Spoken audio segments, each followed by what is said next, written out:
We have a pretty good idea what the immediate future of bikes holds, but what happens after that? Here are 5 technologies we'd like to see put to good use on 2 wheels. Regular carbon is old hat these days.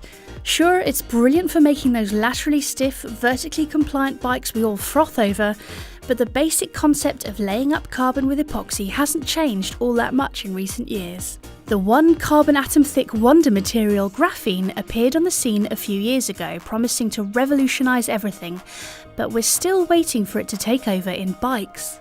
UK brand Dassie has already made a graphene road bike called the Interceptor. This incorporates the material in the resin that binds the carbon together, producing a stronger frame for a given weight. The process is much the same as for standard carbon bikes, and its designers reckon a 500-gram aeroframe is achievable. Graphene also has conductive properties which could be exploited in the creation of frames with some sort of built-in intelligence. The possibilities are intriguing. Imagine if you never had to clean your bike ever again. How amazing would that be? Various non-stick and water-repellent coatings have been around for years, so why couldn't we have them on our bikes? Back in 2014, Nissan treated a car with something called Ultra Everdry, and it seemed like mud just wouldn't stick to it. The problem with such coatings is that they need regular application to work, so they're not really a labour saving. A permanent non-stick finish for bikes would be a godsend for winter riding, and what a difference it would make in cyclocross. Washing bikes in winter is an unpleasant task, and one that can actually damage your pride and joy if you do it wrong and blast water into your bearings. The bike of the future might just need a quick shake for all the mud to slide off. We've already got wireless gear shifting on the road, and it will certainly appear on mountain bikes soon enough, but what about the rest of your bike's components? Brakes, droppers and suspension could all be controlled wirelessly, making for cleaner, more user-friendly designs.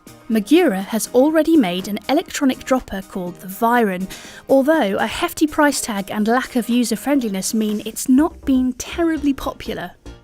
Imagine if you never had to route another cable through a frame, and if swapping your dropper post between bikes were as simple as undoing a single bolt and yanking it out. More wireless kit would mean keeping extra batteries charged, but if it simplifies frame design, drops weight and makes maintenance easier, then we reckon the trade-off might well be worth it. Convincing riders to use wireless brakes might be a little tricky, however.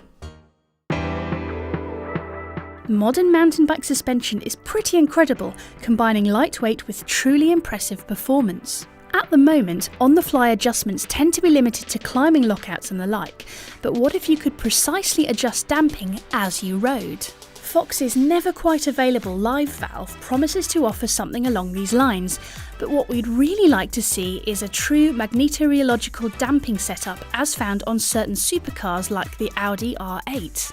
Magnetorheological systems use a damping fluid containing tiny magnetic particles whose behaviour can be controlled by electromagnets.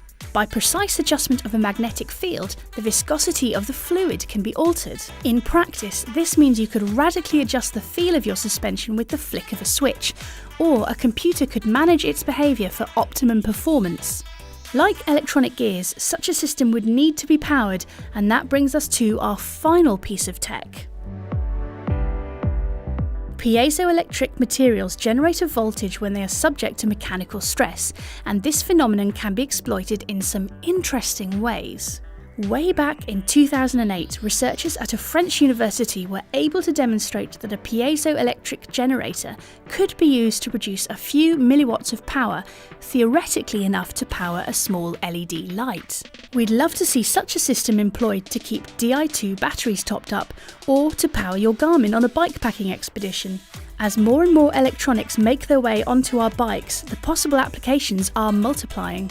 While there's no such thing as a free lunch in engineering, this is probably about as close to one as you'll ever get.